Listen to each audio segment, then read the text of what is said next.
Valhalla, Cyberpunk bartender action is a game rated M for mature. Let's say I'm into girls too and I start hitting on you. Would you go along with it? Nice body, pretty face, and a good apartment? I wouldn't ever let you go. Okay then, enough tangents. Why don't you tell me why you were feeling crappy these last days? What? Oh, that. I told you not to think too much about it. And I told you I want to know. Come on, Jill, you heard my problems so many times. Now I want to help you. Come on, come here. Eh? I told you to sit here, come on. What? What are you? Alright then, now I'm the bartender and you're the client. Hardly. The bartending station only works with me. I see. Okay then, What the what happened? What was that? What just happened? Okay. That was weird.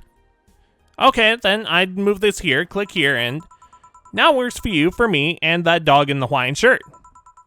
Why with him too? He's a dog in a Hawaiian shirt. Right, and how did you even manage to? Oh yeah, hacker, right. Oh, she was hacking into the station. That's what she was doing, okay. Now we've changed roles. You've been feeling crappy. Mind telling me why? It's a long story. I don't even know where to start. Start from the beginning. Okay then. It's something that goes back to my college years. Whoa, that's taking it way back. Back in compulsory education, I never made too much of an effort, but I managed to get high grades. Even in PE, I managed to do well enough to always get perfect grades. And then, of course, when I got to college, crap started getting hard. I had this perfectionist streak that it wouldn't let me fail at anything. Burning my eyelashes studying, I eventually managed to keep up good grades. After about half of the career, I met a student teacher. Her name was Lenore. She helped me get a lot with my studies. She even helped me get into stuff that gave me more credits. I really liked her, and after some time, I found out she liked me too. Oh! We started going out, I met her family even, and... You want a drink? What? A drink. Around this time, there's usually a pause that makes you offer me a drink to a that makes you offer a drink to the client. There was no such pause. Please, I want to test out this whole bartending interface. Sugar rush then. You can't mess that up. All right. Jill asked for a sugar rush. Now, how does this thing work again? Oh, that's cool. So we're actually okay. Sugar rush. 1 powdered delta, optional carbotrine. Should I get Jill a little tipsy? Should I even? I don't know if I should. And yet I keep adding carbotrine. What is wrong with me? I need to stop. Let's stop. Oh no, this is gonna be awful, isn't it? Mixed. Sugar rush. Here. Thanks. How is it? Like I said, you can't mess up a sugar rush. I have this gut feeling that with your body, you'd make a better bartender than me. You're selling yourself too short. You're cute, you know? People don't go to bars for cuteness, though. You've obviously never been to a cat bar, then. I'm sorry. Besides, my... Oh, no. Not again. Besides, my boobs can be a hassle when trying to move around this kind of stuff. So, keep telling the story. Well, as the career went on and on, it got harder and harder. The last year and a half, it became nothing but study session after study session, investigations, my thesis, When the graduation ceremony came, I had to make a speech, and suddenly, while reading the speech, said speech, I almost had a panic attack. Fear of public speaking? I realized I'd lost about a year and a half of my life.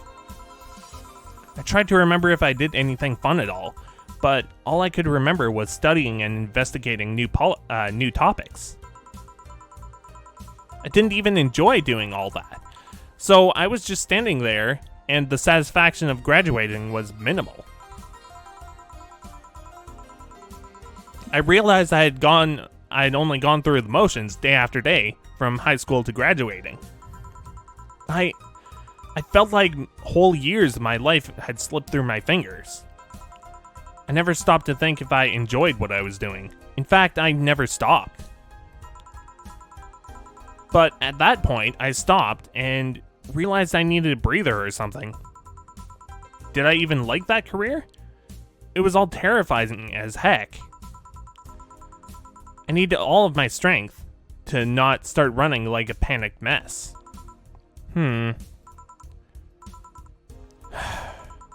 So, a couple of months later, I got an offer to start working at this big research facility. Lenore was ecstatic. She was so proud of me back then. But I was just scared. That would be my job. I'd spend my life expanding on what I did during my whole year and a half. What if I had a sudden realization like the one I had at graduation, but when I turned 40? I didn't know what to do, but I sure as heck wasn't taking that offer. I told Lenora, and she freaked out. She confessed that she was jealous because she never got the chance. Things devolved pretty quickly. She said one too many things, I said one too many things. In the end, I just stormed out of her house and I broke a vase in the process. After that, I never spoke to her again. Wow. I'm sorry, I suddenly feel bad for pushing you to tell me all that. Why are you feeling crappy about that after all this time, though? Unless you've been feeling crappy for years. I have, but it's not just because of that. Eh? The other day, Lenore's sister, Gabriel, came to this bar. Apparently, Lenore died last week. Localized nanomachine rejection, a heart attack. Apparently, she had it for a long time, but never told anyone. And coincidentally, it got worse after I left. And I just can't stop thinking about it, wondering if me being there would have made a difference.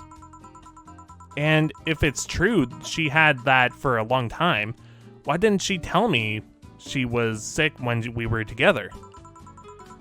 I don't know, I just feel like all kinds of failure. Jill. And to make it worse, I also lashed out at Gabby. Yes, she was blaming me for her sister's death and all, but she was just a kid. She lost the sister who pretty much raised her on her own. And to top it all off, I suddenly can't remember what stopped me from apologizing. Pride? Fear? A stupid effort to keep the most awesome person I loved as a thing of the past? Who cares? I lost my chance to apologize to her forever. Truly forever. I'm such a piece of crap. A selfish piece of turd. I honestly don't know what to say. I didn't expect the story to be this. Yo, boob tender. Yes? Can you get me the big beer here? Coming right up. Big beer, big beer, big beer. What makes a big beer in this thing? I've got it covered, don't worry. A big beer. 1, 2, 1, 2, 3, 4. 1, 2, 1, 2, 3, 4. 8 Karmatrine. 1, 2, 3, 4, 5, 6, 7, 8. All mixed. Beer. A big beer for Jill. Thanks. I need to remember to take care of the cans in my apartment. Do you drink lots of beer? One of the perks of the BTC-issued liver implant is that I can drink lots of beer without getting too wasted. Oh! Hey Jill, what kind of girl was Lenore? Well, she was calm and smart. Back in college, I was too thick-headed and got riled up easily. Stressed was my default state. So, just like you're behaving right now. Shut up, I was worse. Can't picture that. Don't, it's embarrassing. Anyways, she was always there, finding a way to cool me down. She was also able to hold conversations about pretty much any topic. One time, I saw her go from talking about video games to talking about sports. All of that variety while still being a hardcore scientist. She would always push me into social interactions. If she saw me by myself, she would drag me with her. Watching people is fine, but talking to them is better, she would say. Lenore would always present me to her many acquaintances as the girl I don't mind cuddling with for hours. Man, I miss her. After a point, I didn't even think about getting back into a relationship with her, but she was just an awesome person. Such an awesome person. I just wanted to apologize. And now... You know, in a cruel twist of irony, she's the one that made me pick up bartending. Oh? Back when I was thinking what the heck I was going to do with my life, I remembered a night we spent in a club. She started talking about how the drinks were synthesized, the chemistry involved, and the reactions and all that. Everything sounded so fascinating. I remember saying that her talk to me, I remember saying that her talk made me want to start mixing drinks. She said, if anything else fails, why don't you take up bartending? Oh, everything else. Huh, interesting. Are you okay? For some value of okay, yeah. It's just, I wanted to thank you, Alma. Thank me? I guess I just needed someone to tell all of this to, and you were the one. You volunteered yourself. You insisted on listening to me. You stood out there listening to the whole thing from beginning to end. I know I might not be the most expressive person, that I'm not one to spout love and fluffiness, but I really like you. Maybe I'm just a bartender and you're just a client, but I really appreciate your friendship, or at the very least your patronage. I really enjoy working for you. Jill, are you dying? Shut up. I'm just trying to have a hard heart here. Sorry, it's weird for you to get so sappy. Well, I just realized that the saddest thing is how I'll never be able to make amends. And it hurts like heck, you know? I never, and I mean never, want to feel like that ever again. I don't want someone to suddenly exit my life and have the last memory of them involve something nasty. I don't want the lingering grief of having burned bridges on a whim. I want to avoid that at any cost, and if it means breaking character every once in a while, so be it. I'll let everyone know how I really feel about them. And if I ever fight with them, I'll swallow my pride, muster all the courage I can, and be the one to apologize. I hate feeling like this. Hate it! That's a nice resolution. Maybe I'll be a copycat and do the same. Alright, enough sappiness. Get back here. I'm on duty, you know? Fine. It's almost closing time anyways. It was fun while it lasted, though. Hey. Yeah? I mean it, you know? Thanks for everything today. Silly Jill. You listen to my problems and I listen to yours. That's what friends are for, right? Right. I'll be leaving now. Oh, before I forget. Did you ever talk about all this with your parents? They know the basics, but I haven't told them about Lenore's death yet. Why don't you do that sometime? I don't know. I don't want to bother them with my problems. Don't be silly, they're your parents. They live to share your problems. You should try having a talk like this with them sometime. They'll appreciate it. Anyways, I'm out. See you on Sunday. Take care. That Alma girl sure is nice. Boss, did you hear all that? Not all of it, but a good chunk at the very least. Your expression changed a lot already. It did? You look happier. You always, that's always good. Anyways, let's call it a day. I expect an even brighter jail tomorrow. Right. Oh yeah, boss, about those chicken wings. Idiots at the spicy chicken.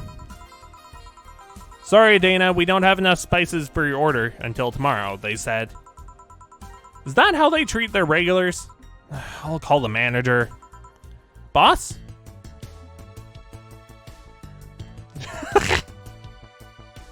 Cheers, Titty Hacker. She's a good friend. Yes? What do you mean no service bonus? Oh, well, at least I have enough for the bills. Your account has been charged $8,000. Yep, down to $790. Jill's power didn't get a cut. This gives her peace of mind, and now she'll be able to focus at work with no problem. Have a nice day. Stupid electric company. Taking all my money! Oh well. Needs to get paid somehow. Okay, yeah, let's... I just need some water first. Just a little bit of water after all that talking. Alright, water helps with your life. Drink some water. Fool. Drink it now. Bill paid. Didn't you have a boyfriend named Bill? Nice. Okay, cat. Lilum update. Lilum receiving. Oh, an update on the article yesterday. It looks like we were able to record and transcribe one of the messages sent from one of the compromised signals. Joe Wren, the anchor from our popular TV newscast, served as our very own test subject for the investigation. White noise. Who are you? Are you really alive? You're special to me. You're everything to me. It's time to become one. White noise intensifies. End of transmission. Developing. That is ominous, to say the least. I don't like it.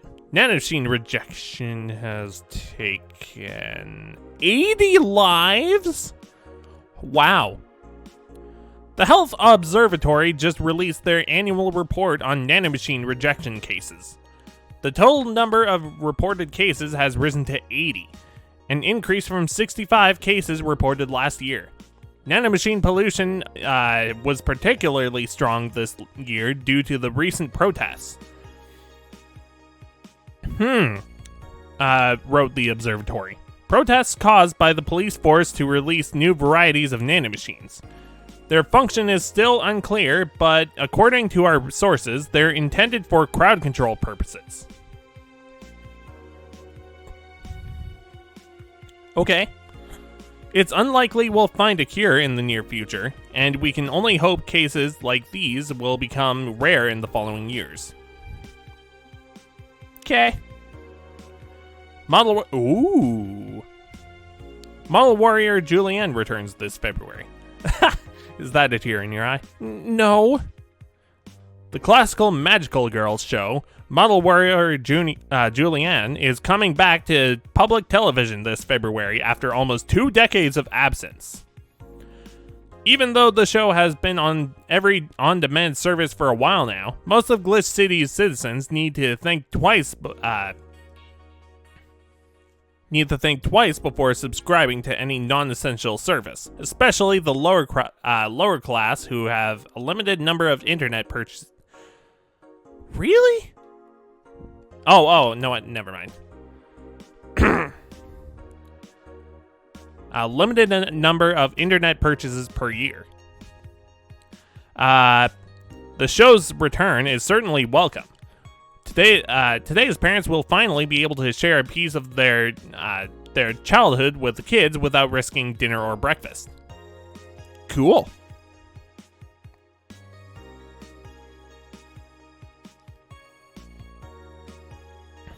Hang on, what does Jill say about other articles? I wonder if she's among those 80. Yeah, probably. Ah, man. Spooky. Or just a made-up story. Well, okay. I think that was that said yesterday? I feel like that was said yesterday about the other article. Day 12. Okay, so next day we'll have to start saving over these ones. I don't like that, but okay. Let's go to work.